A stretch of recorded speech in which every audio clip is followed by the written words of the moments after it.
Bonjour à toutes, bonjour à tous. Nous sommes le 24 avril 2018. Un petit clin d'œil à mon frangin Jean-Paul. Et c'est un truc entre nous, quoi. Un truc entre potes. Aujourd'hui, je voudrais vous parler de plusieurs choses. Je voudrais vous parler des guérisseurs, d'une part, des faux prophètes, évidemment, des médecins et de la médecine telle qu'elle nous est offerte aujourd'hui.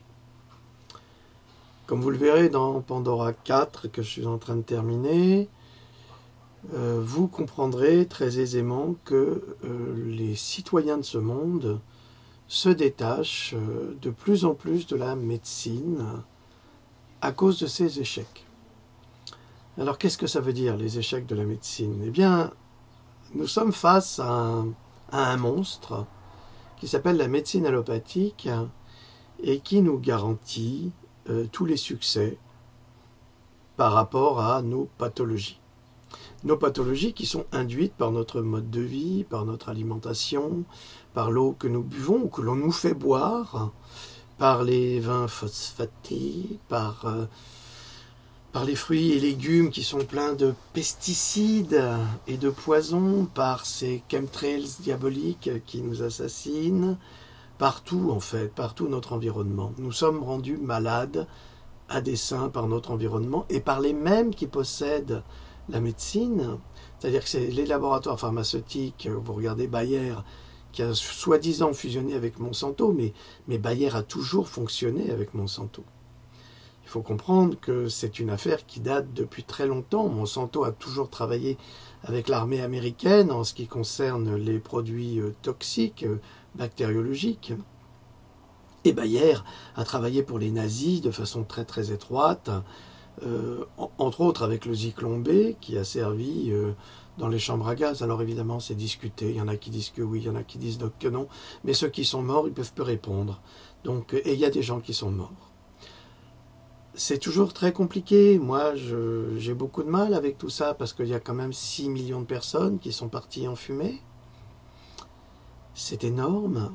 Et après, on nous dit c'est pas vrai, mais peu importe. Ça, c'est les querelles des vivants. Les morts savent. Et les menteurs le paieront d'une manière ou d'une autre. Il y a une loi divine et c'est celle à laquelle je crois. Parce que nous ne sommes pas que des corps physiques. Ça, on pourra y revenir plus tard. Donc aujourd'hui, si vous voulez, la médecine allopathique, avec ces grands hôpitaux qui sont vraiment des usines à gaz, et c'est vraiment très péjoratif, parce que dans une usine à gaz, il y a toutes les saloperies qui y traînent, comme les maladies nosocomiales. Alors ils sont tellement intelligents, ces gens-là, que quand vous rentrez à l'hôpital, vous ressortez le plus souvent avec une maladie nosocomiale et ils n'ont pas de solution pour ça. Or, le Canada a depuis une quinzaine d'années trouvé des solutions très efficaces en mettant des huiles essentielles dans les conduits d'aération qui détruisent de facto les virus nosocomiaux. Mais en France, évidemment, ils sont plus intelligents que les autres et ils ne veulent pas soigner parce qu'ils veulent conserver, si vous voulez, une dépendance. Ils veulent que le patient soit dépendant de l'hôpital parce qu'il faut faire fonctionner l'hôpital, cette machine à gaz. Et aujourd'hui, nous nous rendons compte que lorsque vous êtes atteint d'un cancer qui est induit à la fois par la vaccination, par les modes de vie, ou quand vous avez une maladie cardiaque, également elle-même induite par les vaccins, car les maladies cardiaques sont induites par les vaccins. Il faut savoir que le dernier vaccin contre l'hépatite B, fait avec le fameux génie génétique, augmente de 700 fois le risque de crise cardiaque ou d'infarctus, si vous voulez. Cette médecine moderne nous garantit le succès absolu dans la guérison du cancer. Or, des preuves sont de plus en plus flagrantes que c'est souvent la chimiothérapie qui tue le patient plutôt que le cancer. Ce qui est gravissime parce que le soin qui est obligatoire, oui, il est obligatoire, je vais y venir. Le soin qui est obligatoire devient la planche en sapin. Enfin, le cercueil, quoi. Alors pourquoi je dis il est obligatoire? Parce que si votre enfant a une leucémie, la sécurité sociale en France vous oblige à suivre le protocole de chimiothérapie qui tuera inévitablement votre enfant, ou qui, s'il le guérit, je dis bien s'il le guérit, le fera mourir inévitablement dans les 5 à 10 ans suivants. Parce que tous les poisons de la chimiothérapie sont tels que on n'y résiste pas. On n'y résiste pas à tel point qu'une fois que les seringues ou les poches de chimiothérapie ont été utilisées, eh bien, ce sont des cosmonautes avec des gants blindés qui récupèrent tout ce matériel, soit pour l'incinérer, soit pour le recycler. Donc, vous imaginez bien que ce produit, une fois utilisé, normalement ne devrait pas être toxique, mais il est tellement toxique qu'on l'utilise, qu'on le manipule, avec énormément de soin. Donc aujourd'hui, les oncologues qui touchent évidemment de l'argent à chaque fois qu'une chimiothérapie est... Qu'est-ce qu'il y a? Tu veux venir? Oui, tu veux encore faire ton cinéma?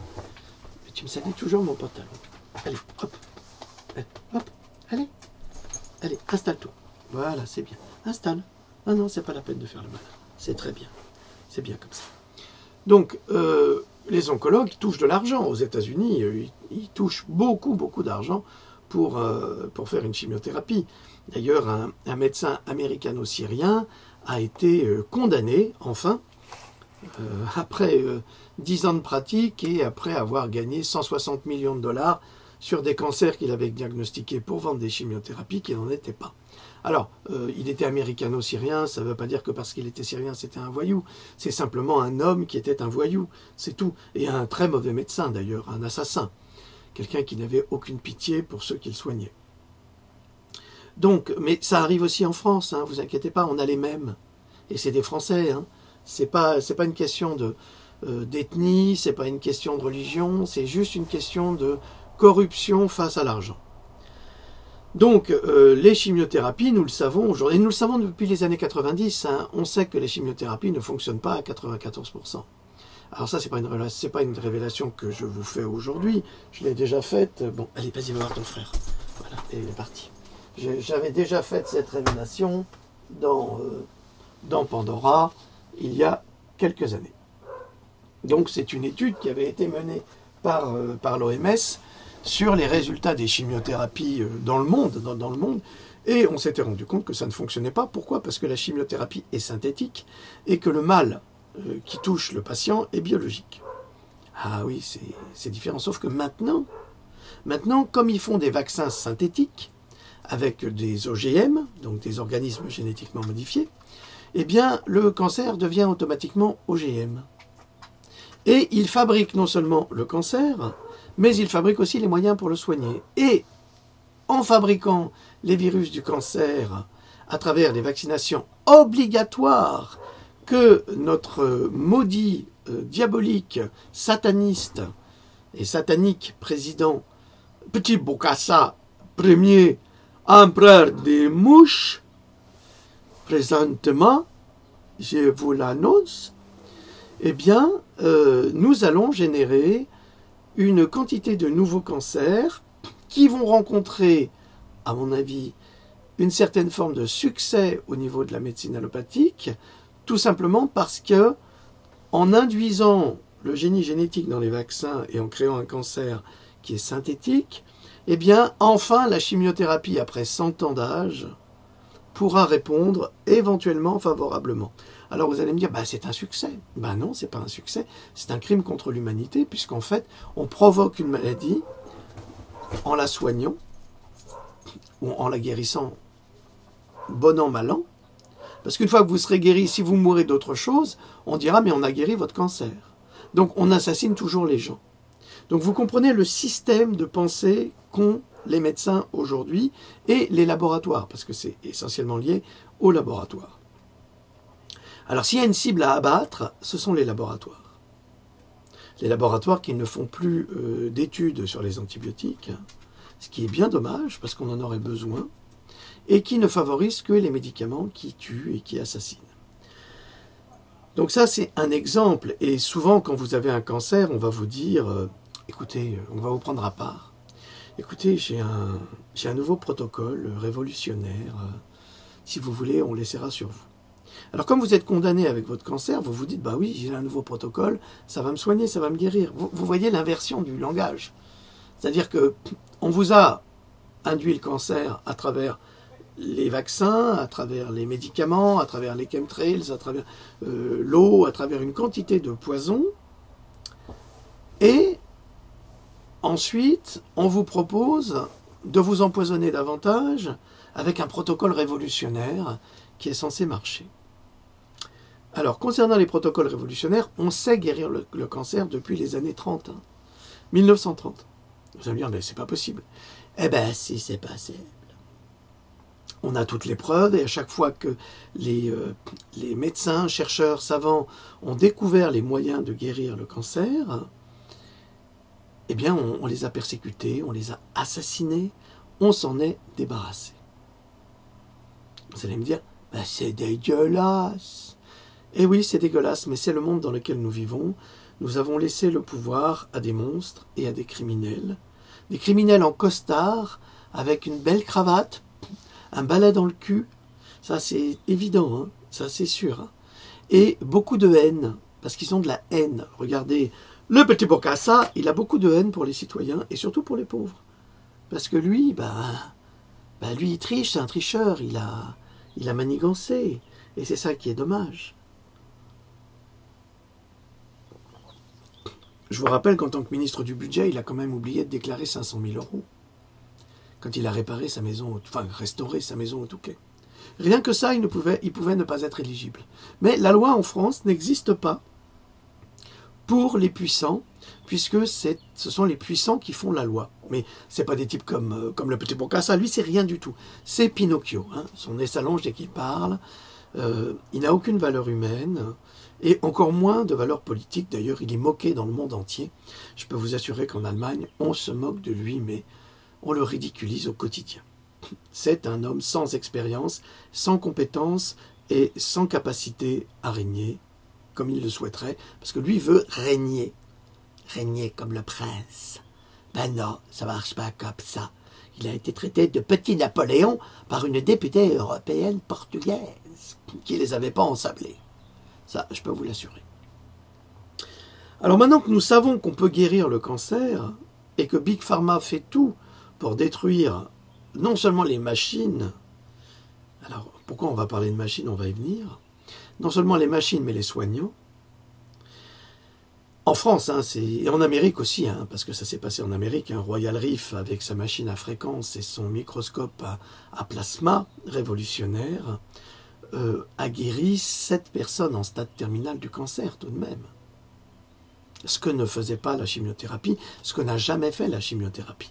Si je prends 7 cancéreux du poumon, 7 cancéreux de la prostate, sans opération, je dis bien, sans chirurgie, rien qu'avec de la chimiothérapie, je doute sincèrement d'un résultat positif. Et encore moins si on a fait une biopsie sur un patient.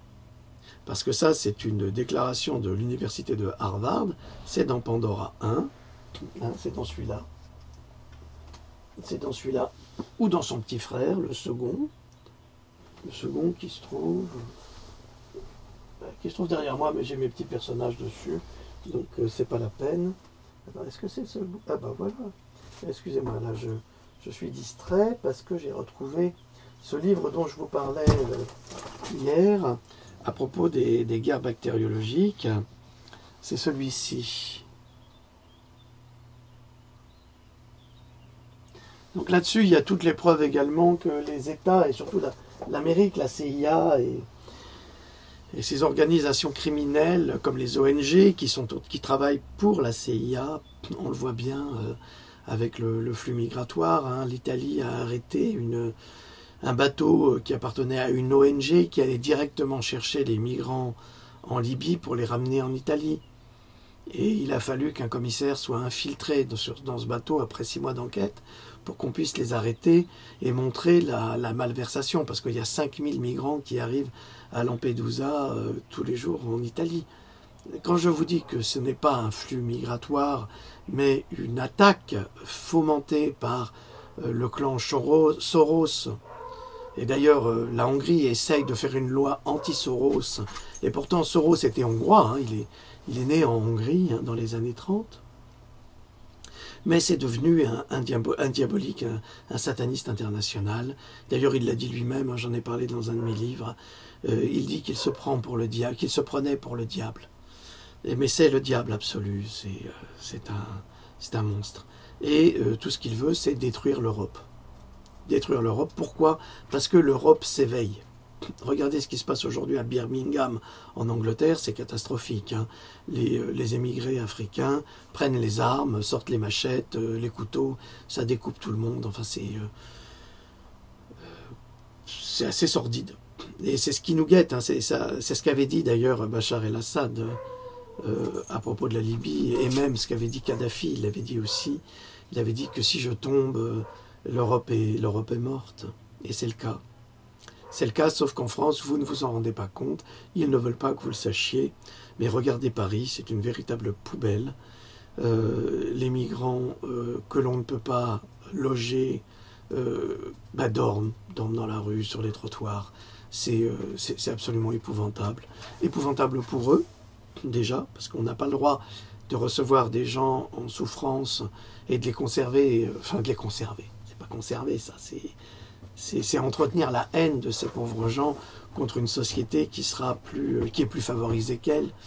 Et donc, automatiquement, quand on leur donnera le signal, ils assassineront inévitablement tout le monde. C'est comme ça que ça se passe chez McDonald's. Ça a été prévu et organisé de longue date. Et ils le savent, c'est ce qu'on appelle l'armée des ombres. C'est triste à dire, mais c'est une sordide réalité. Et il n'y a dans mes paroles absolument aucune forme de racisme, parce que ça c'est l'argument de ces ONG qui sont complices. Ils sont payés, mais ils paieront comme les autres, parce que les blancs restent blancs. Hein. Que vous ayez été esclavagiste ou pas, vous serez toujours des blancs. Donc, et vous inquiétez pas, ils se vengeront allègrement. Et je crois que les Arabes aussi vont subir, parce que c'est quand même eux qui ont mis les Noirs en esclavage d'abord. Donc, bah oui, il faut lire l'histoire. Hein. Il y a l'esclavage noir et il y a l'esclavage blanc qui avait été organisé justement par les Arabes. C'est pas du racisme, c'est de l'histoire. Alors, si les gens sont vexés parce qu'on dit la vérité, je pense qu'ils ont quelque chose à régler avec Dieu, avec la source. Hein. C'est à eux de le régler avec eux-mêmes et pas avec nous, parce que nous, on est des observateurs et on sait regarder et on sait voir ce qui se passe. Donc, pour en revenir à notre médecine est morte, elle n'existe plus. Et ils le savent, et c'est pour ça qu'ils utilisent la force de la loi pour contraindre les gens à se soigner malgré eux. Donc je disais que si vous avez un enfant leucémique qui est induit par la vaccination, parce que c'est pas normal qu'un enfant ait un cancer, c'est impossible. C'est impossible. Donc le cancer a été pas enduit, parce qu'ils vont nous enduire d'erreurs, a été induit par la vaccination. Eh bien, si vous dites non, je ne veux pas du protocole de chimiothérapie, parce que ça tue, eh bien, ils vont appeler la PMI et ils vont vous retirer votre petit. Et ils vont l'empoisonner avec la chimiothérapie, parce qu'eux, ils ont décidé que c'était bon. Alors qu'on peut le soigner autrement. Bien sûr qu'on peut soigner autrement. Bien sûr. Mais tout dépend à quel point l'enfant est atteint. Ah bah oui, parce que c'est de nous donner après un enfant pour qu'on le soigne alors qu'il a été fichu en l'air par la médecine allopathique, c'est relever un double défi, c'est une double peine. Donc il faut quand même rester objectif. Nous devons avoir, et d'ailleurs c'est dans les textes de loi européens qui ont été validés par les mêmes ordures qui nous imposent ces vaccins, c'est la même chose. Ils ont été validés par ces gens-là et ils les contournent, ils les refusent. Donc nous avons, nous, le pouvoir de lutter contre ces gens, je vous l'assure, avec la loi. Et il faut que des associations se mettent en place afin de défendre les citoyens contre ces voyous qui assassinent nos enfants. Alors, j'aimerais vous faire part d'un petit témoignage qui m'a été apporté par un grand-père très très bien, un monsieur très bien, qui se bat, c'est un ami, qui se bat avec sa fille, et contre justement l'empoisonnement de son petit-fils. Alors, je vais essayer de vous retrouver. Alors, il s'appelle Marc. Je ne révélerai pas son nom parce qu'il prend des risques et sa fille également. Donc, sa fille et son mari, bien sûr. Alors, il se trouve qu'ils ont été très embêtés par un pédiatre qui a considéré que l'enfant ne grossissait pas assez et ils ont appelé les services sociaux avec une enquête de 3 mois pour vérifier si la mère n'était pas maltraitante. Alors, le pédiatre, alors une femme pédiatre, mais alors pas grand-chose dans la cervelle. Bonjour Monsieur Gendroc, encore une tentative d'intimidation par la PMI pour ma petite fille. Visite ce matin, comment elle n'est pas vaccinée? Non, ce n'est pas obligatoire. Réponse du médecin, on s'en fout. Et si vous la vaccinez pas, elle aura pas d'enfant. Que des âneries. Alors voilà, ça c'est le discours de la pédiatre. Elle dit, si vous ne vaccinez pas votre enfant n'aura pas d'enfant. Connasse. Pardon, excusez-moi, ça m'a échappé. Que des âneries, dit le grand-père. Et votre enfant, vous le tenez mal. Une mère tient mal son enfant. Elle le sait mieux que la pédiatre, mais la pédiatre, elle est si intelligente. Ma fille a répondu, la prochaine fois je viens en famille. Oui, amenez votre famille, c'est ça, répond le médecin. Je sens que je vais me défouler. Ça va me faire du bien, répond le grand-père. Et aussi, comme vous pouvez savoir ce qui est bien, vous n'êtes pas médecin. Voilà, ça c'est la réponse du toubib, n'importe quoi. Alors ça, maman, vous savez très bien ce qui est bon pour votre enfant, et vous le savez mieux que n'importe quel médecin, je vous l'assure. Alors, réponse de ma fille, je ne suis pas médecin, mais mercure et aluminium, c'est pas bon. Faut pas avoir fait 10 années d'études pour comprendre. Bon, eh ben, on va retourner au charbon. Alors, comme me dit cet ami, ah oui, des criminels. J'imagine la personne qui fait confiance. Le savoir est vraiment une arme. Après, comme toutes les armes, il ne faut pas en avoir peur de s'en servir. Croyez-moi, je vais préparer la prochaine entrevue, et le pire, c'est que les pédiatres sont de mèche avec ces gens-là. Inutile d'aller voir un pédiatre. Heureusement qu'il est né en décembre, le bébé. Sinon, on nous la retirerait pour la piquer. Alors, il m'a dit aussi, en plus, la petite est enrhumée.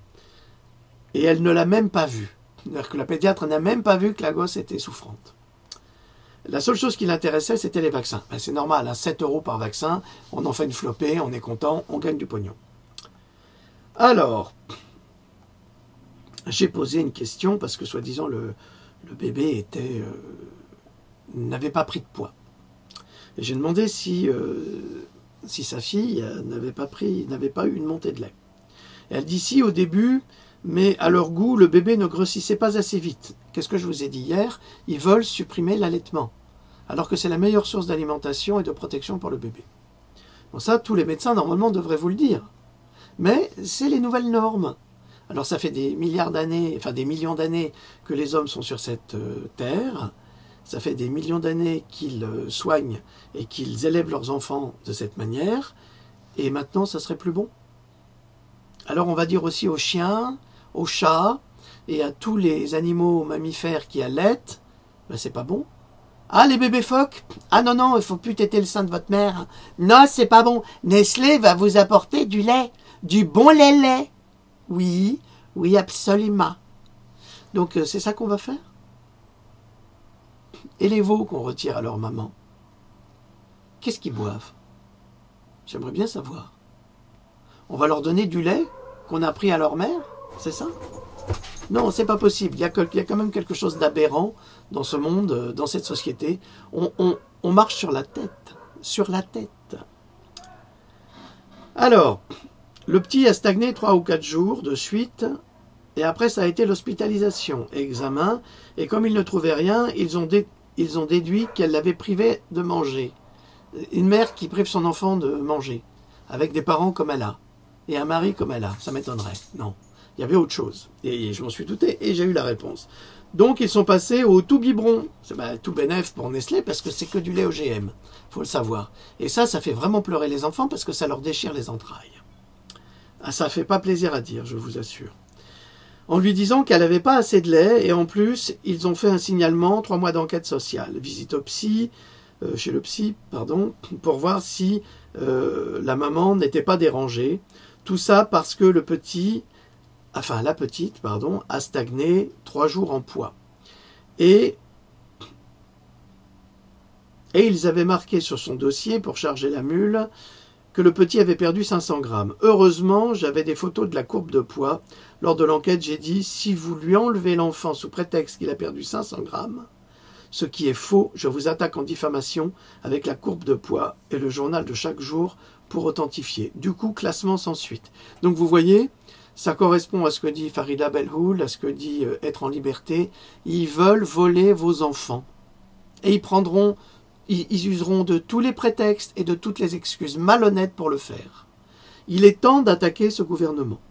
Et vraiment, hein, rien qu'avec la force de la loi, on peut attaquer le gouvernement français. Maintenant, mais évidemment, il n'y a aucun avocat qui a les... pour attaquer ça. Ils ne sont pas très couillus, les avocats. Non, non. Attaquer l'État. Et vous savez pourquoi ils n'osent pas attaquer l'État? Je vais vous dire, c'est très simple. C'est parce que les avocats, ils font leurs petites affaires entre eux. Mais ça, vous ne le savez pas. Moi, je le sais. Pourquoi je le sais? Parce que je l'ai vécu. Je l'ai vécu en tant que plaignant. C'est pour ça que la justice, il ne faut jamais y aller, parce que dans une France corrompue comme la nôtre, avec une justice corrompue comme la nôtre, il ne faut pas avoir affaire à elle, parce que ce sont des voyous. Eh bien, ils ont peur, s'ils attaquent l'État, que l'État fasse un redressement fiscal. Et comme il y a beaucoup de petites affaires qui passent par-dessous, comme ça, ça leur ferait très très mal. Très mal. Alors ils vont dire, c'est pas vrai, vous n'avez pas de preuves. Ben non, on n'a pas de preuves, on a juste vécu les histoires, c'est tout. Alors c'est sûr, c'est pas des preuves, c'est juste des... Alors non, c'est pas de la diffamation, non, je vous assure. J'ai quand même quelques petites preuves. Non, je dis quand même... Tout de même. Je continue. Alors, il dit, mais pendant qu'ils passaient au tout biberon, ils avaient arrêté les vitamines. Comme par hasard, on donnait des vitamines à l'enfant, mais on n'a pas besoin de donner des vitamines s'il est allaité. Et j'ai lu dans la notice, mais après coup, que les vitamines, ça coupait l'appétit des bébés. Non mais sans blague. Mais l'espèce d'icounasse des pédiatres, elle sait pas que les vitamines, ça coupe l'appétit des bébés. Et donc, évidemment, la courbe de poids, elle s'en ressent.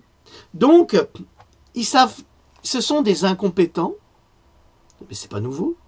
Moi, je me souviens que la pédiatre à Strasbourg, Madame X, si je te retrouve, je te mets 2 claques, espèce d'icounasse, avait vacciné ma fille, la grande, sans me demander la permission. Ah oui, on va la vacciner. Vous vous rendez compte? Ce sont des assassins, ce sont des criminels, elle et son mari, pédiatre également.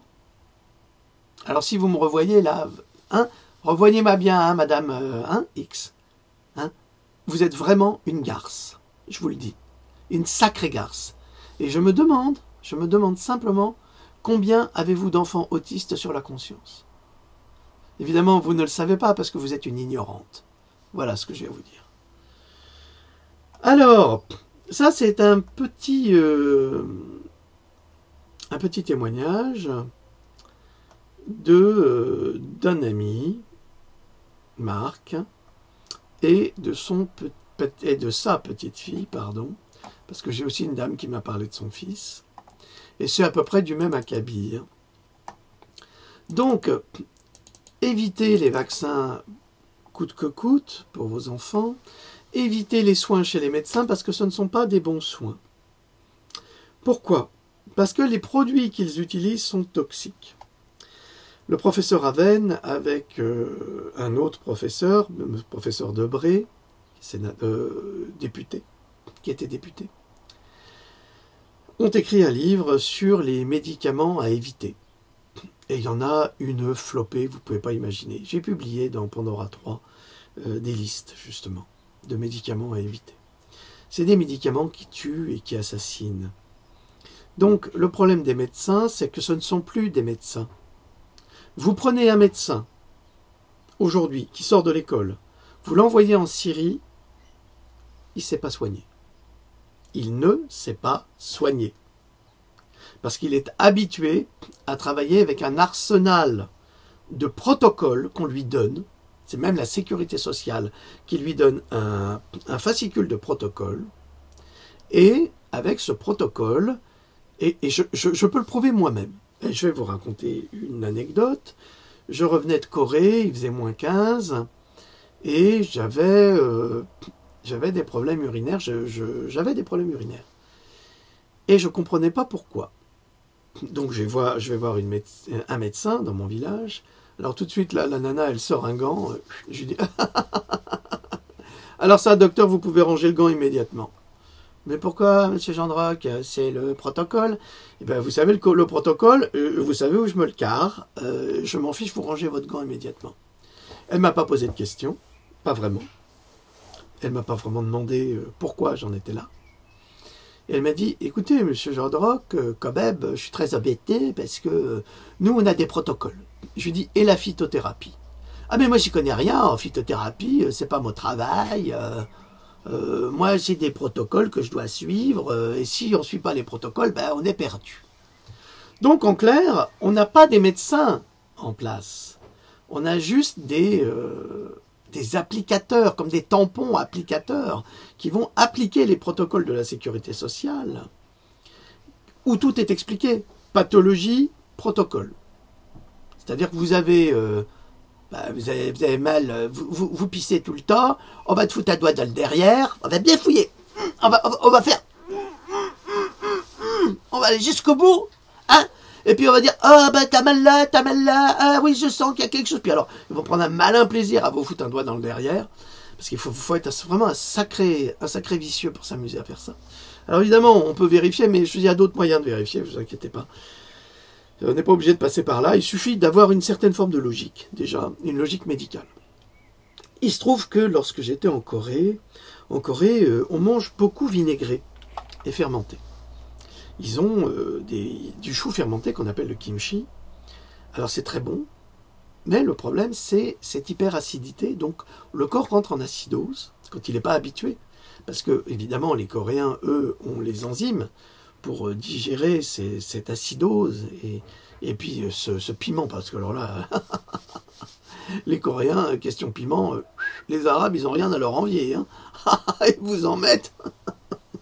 C'est immangeable, enfin pour nous c'est immangeable, mais bon, il y a autre chose aussi qui est délicieux, mais c'est une cuisine très simple, hein. La cuisine coréenne, c'est pas une cuisine particulièrement raffinée, c'est une cuisine populaire, c'est une cuisine de gens pauvres, qui est faite avec les aliments du quotidien. Et c'est très bien.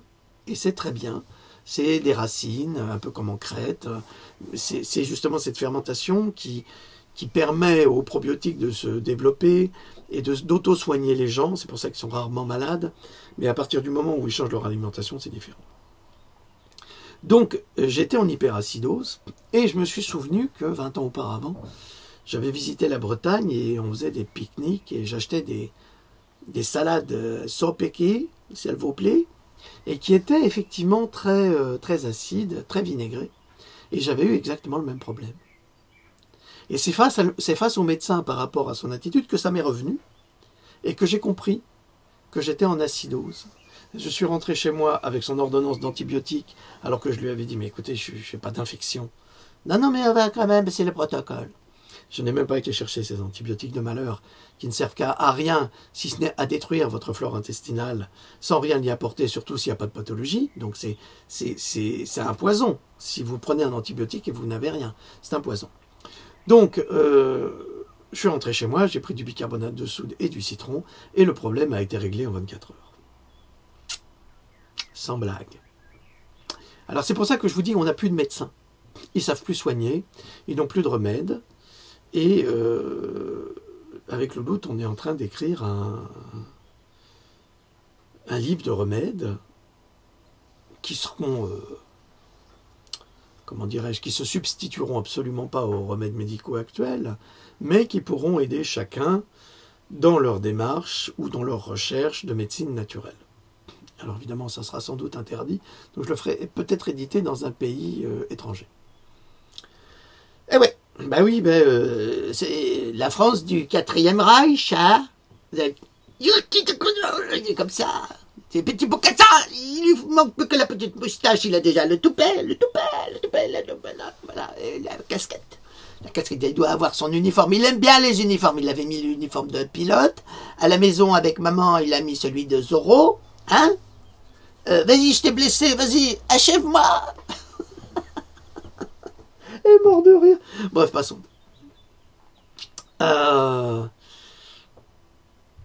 Alors, ce que je vous dis, c'est pas du tout inventé, hein, c'est pas du tout une histoire. D'ailleurs, ça a été confirmé par un médecin qui était passé chez une émission de radio, chez Bob. Il s'appelle Bob. Ça me fait rire, Bob, parce que... Excusez-moi, c'est grossier, mais il faut rire des fois. Je me souviens que j'avais vu quand j'étais gosse, quand j'étais lycéen, j'avais 17 ans, 18 ans, on faisait circuler les dessins de Reiser en cours de philo, alors... ou je sais plus en quoi, mais ou à la récré, on se donnait des dessins de Reiser. Et je me souviens que... il y avait un couple nu qui était en train de... comme ça. Et puis elle dit, ah chérie, pour ton anniversaire, je t'ai fait un cadeau. Puis elle s'était fait tatouer bébé sur chaque fesse. Sauf que le type, il tenait les fesses et il dit, mais c'est qui Bob? Pardon, excusez-moi. C'est qui Bob? Bon, d'accord. Et donc, à l'émission de radio de C'est qui Bob? Pardon, mais ça m'est venu comme ça. Il va m'en vouloir certainement, mais peu importe, j'ai déjà tellement d'ennemis qu'un de plus ou un de moins. C'est absolument pas gênant. Je les collectionne. J'en ai comme ça. Pardon. Et donc cette médecin avait déclaré, mais attendez, moi je suis médecin, hein, je suis pas prescripteur, hein. Bientôt ils vont me dire ce que j'aurai à faire, mais j'accepte pas. Donc ça, c'est la politique de la sécurité sociale aujourd'hui. Donc vous comprenez que de plus en plus, non seulement on retire les droits aux parents de protéger leurs enfants, mais en plus on retire le travail des médecins qui deviennent uniquement des robots prescripteurs de protocoles. Imaginez, bientôt on a un robot, il y a le protocole, le type, il va prendre Jean de Rock, il va lui écarter les jambes et paf, il va lui enfiler une sonde. Elle va ressortir par la bouche. Ah ben c'est bon, votre côlon est parfait aussi, on en a profité, hein. On a retiré 3 polypes, hein, direct.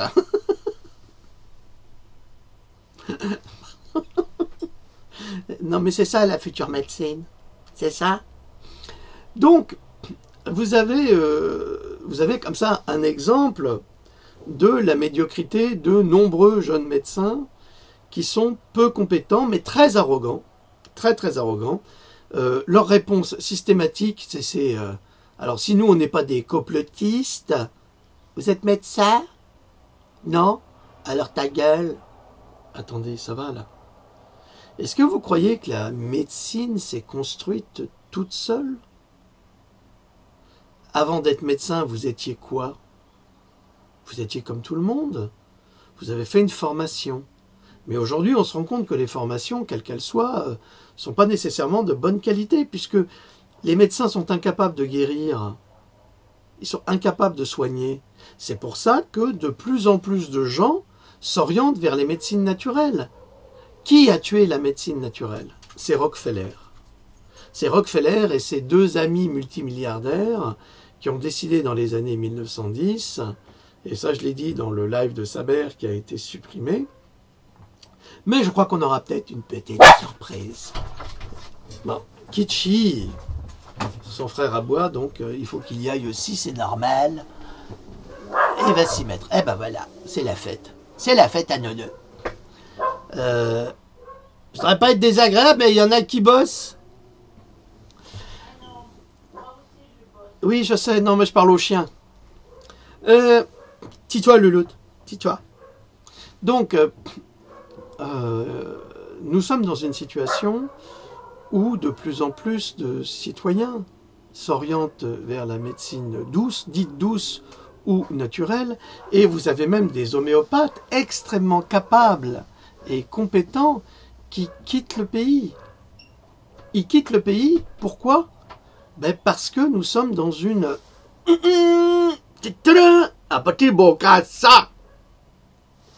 Donc, bon, Kitty, tu peux pas rentrer et sortir comme ça.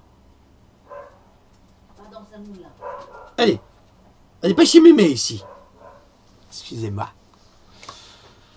Donc, il est descendu. Donc, nous nous retrouvons comme ça dans cette situation qui est dramatique et en même temps qui peut sauver des vies. Parce que ces fameux guérisseurs, alors je dirais pas tous, hein, parce que vous avez beaucoup de charlatans, c'est toujours le même problème. Nous avons, comme chez les médecins, il y a des médecins qui sont absolument remarquables. Moi, j'ai des amis qui sont de grands médecins, mais vraiment, sincèrement. Et je peux le nommer, hein, j'ai mon ami Simon à Strasbourg, et ceux qui me suivent et ceux qui me connaissent le connaissent, parce que c'est un grand médecin, et surtout un très grand humaniste. Et ça, c'est fondamental. C'est pas le type qui va vous dire « T'es médecin, toi ?» Non, c'est un homme qui va vous écouter, qui va vous entendre et qui va vous soigner du mieux qu'il le pourra avec des protocoles que lui a développés. Et c'est ça sa grandeur. Je suis désolé, il y a beaucoup de monde qui passe à l'extérieur, donc les cow-boys là, ils font leur travail. Ils n'attaquent pas les Indiens, ils attaquent d'autres cow-boys. Donc, normalement, je devrais gueuler « Youk, tais-toi ». Il se tairait, mais là, je ne peux pas faire le micro. Je vais vous faire péter les tympans. Alors, on va prendre son mal en patience. Ok. Donc, de plus en plus de gens s'orientent, et même des gens qui sont très très malades, qui ont des cancers, qui vont voir des gens qui pratiquent de la médecine quantique, de la médecine avec des fréquences, d'ailleurs, qui fonctionnent très bien. Et qui peuvent guérir les gens sans hôpital. Pourquoi? Parce que le cancer, excusez-moi... Youk ici, tout de suite! Tout de suite! Il répare. Je sais, il répare. Ça suffit. Tu descends. Tu descends.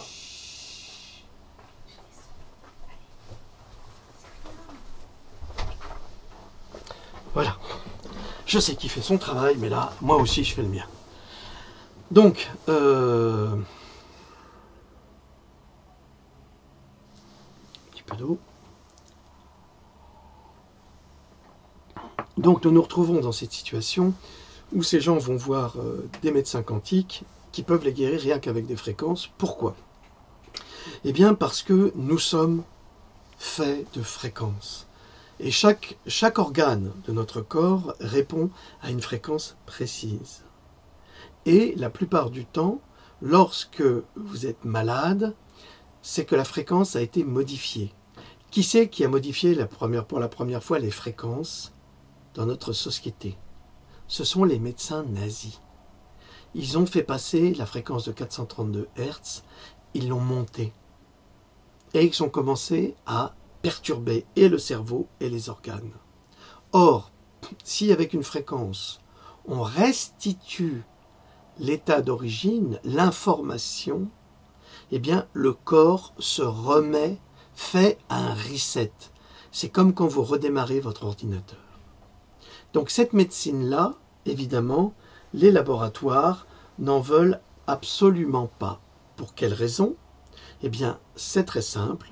Ils n'en veulent pas parce que eh bien, ça les mettrait au chômage, ça mettrait nombre de chirurgiens au chômage, ça fermerait les hôpitaux, ces machines à gaz, ces usines à gaz, ça bouleverserait absolument toute la société parce que les gens ne seraient plus malades et vous ne verriez plus vos enfants mourir sous vos yeux et vous ne verriez plus vos femmes ou vos époux mourir sous vos yeux et vous ne verriez plus vos parents mourir sous vos yeux et vous ne verriez plus ni vos chiens ni vos chats mourir sous vos yeux.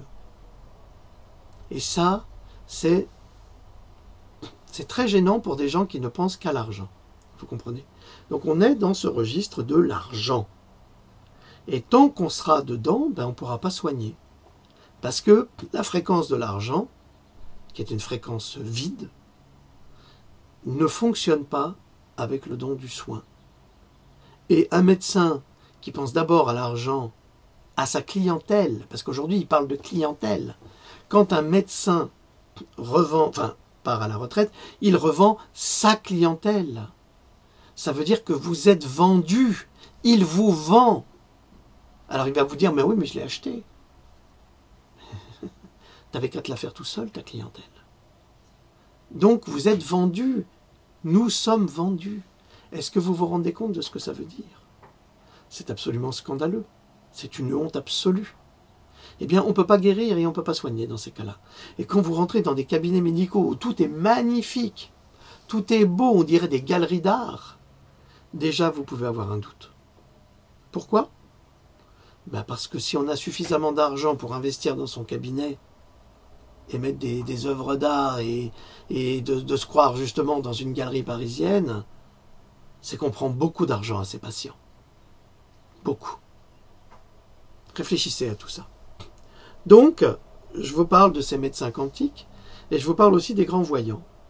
Vous avez des grands voyants qui sont des grands sachants. Et ces gens-là ont des pouvoirs. Alors on appelle ça des magnétiseurs, mais sur 100 magnétiseurs, il y en a 98 qui sont des escrocs. Et vous avez 2% qui sont extraordinaires. Alors trouver les bons, c'est effectivement la croix et la bannière. Tout comme trouver un bon médecin. D'ailleurs, à chaque fois que vous demandez, t'aurais pas un bon médecin à me conseiller? Ah, je peux avoir un médecin à te conseiller, mais pas un bon. T'aurais pas un bon dentiste? C'est une catastrophe, ça aussi. On arrive, mais au pire du pire. On a que des mauvais, que des mauvais. Et les bons vont partir à la retraite. Moi, j'ai un ami à Strasbourg qui est dentiste, qui est un homme absolument remarquable, remarquable. Le type a commencé en tant que prothésiste. Et il a décidé de faire ses études, tellement il voyait les dégâts causés sur les patients. Et c'est devenu un dentiste extraordinaire, d'un professionnalisme hors pair, hors pair. Eh bien, je n'ai jamais vu un dentiste comme cet homme. C'est un ami, c'est devenu un ami. C'est pas comme mon voisin, là, le dentiste d'origine roumaine, il a failli me faire crever, lui. Des incapables. Donc, c'est ça le problème. Alors, je ne peux pas vous conseiller qui fréquenter, qui voir, qui ne pas voir. Ce n'est pas le travail, ce n'est pas mon travail, mais ce que je peux faire, c'est vous informer qu'il existe d'autres méthodes de soins qui sont possibles et qui sont efficaces, qui peuvent guérir. Et il est temps de se révolter contre la sécurité sociale, parce que c'est pas parce que... Et ça, alors ça, oui, c'est ça que je voulais dire. J'y ai pensé ce matin dans la douche. Je me disais, mais c'est quand même incroyable que tous ces grands guérisseurs ne sont jamais payés. On ne les paye pas. Vous êtes tellement habitués à être remboursés pour des mauvais soins qui vont vous invalider ou qui vont vous tuer par la sécu, que quand vous allez voir un guérisseur qui va vous sauver la vie, eh bien vous avez du mal à lui lâcher 60 €. Je voudrais juste vous rappeler que la santé n'a pas de prix. Et quand vous avez été invalidé par la médecine allopathique, c'est là que vous vous souvenez et vous vous dites « Ah bah si j'avais su ». Alors je vous le dis, si vous fréquentez des guérisseurs, des magnétiseurs, qui vous font du bien, qui vous soignent, il ne faut pas hésiter, hein. Il faut les payer, parce que eux, ils vivent avec rien. Et ça, c'est scandaleux. C'est absolument scandaleux. Vous avez souvent une mauvaise attitude par rapport à ça. C'est pas parce que vous ne le voyez pas sur le coup que ça ne fonctionne pas. J'ai un ami qui a rendu la vue, je dis bien, rendu la vue à un patient qui a mis des semaines à lui envoyer un petit chèque. Le mec, il était aveugle. Classifié invalide, aveugle par la médecine allopathique. Il lui a rendu la vue. Vous vous rendez compte? Le mec dit, ouais, bah tu m'as rendu la vue, mais... Hein? N'est-ce pas? Il faut que vous changiez aussi votre état d'âme. C'est pas parce qu'il n'y a pas de sécu pour ces gens qui vous guérissent et qui vous soignent qu'il ne faut pas les rémunérer. Parce que eux aussi, ils ont besoin d'aller s'acheter une baguette de pain. il faut respecter le travail des sachants. C'est très important. Même s'ils ne vous demandent rien, il faut avoir l'éducation, la bonne éducation, de savoir rendre le service qu'on vous a rendu. Et en ethnologie, vous savez, les soi-disant sauvages en Afrique, ils connaissent très bien les notions de don contre don. On vous fait un don, eh bien vous faites un don qui est à la même hauteur. Vous comprenez? Alors quand quelqu'un va vous rendre la vie, eh bien vous le remerciez avec le don qu'il vous a offert de la vie. Et vous le remerciez à votre manière. Si vous avez les moyens, eh bien vous lui faites un chèque de 5 000 €, si vous avez les moyens. Parce que vous avez les moyens. Si vous n'avez pas les moyens, donnez 50. Mais donnez quelque chose. Et je ne parle pas pour moi, parce que moi je ne soigne pas. Donc je vous parle de mes amis qui sont des grands guérisseurs. C'est tout. Et il y en a qui sont connus. Hein. Il y en a partout en Suisse, il y en a en France, il y en a partout. N'hésitez pas à remercier le don qu'ils vous font ou qu'ils vous font en vous guérissant. Parce que la vie est dure pour tout le monde. Voilà, ben je crois que ça suffit pour aujourd'hui, d'accord? Je vous dis à bientôt. Hein? C'est qui Bob? Ça m'a bien fait rire, mais je crois que vous aussi.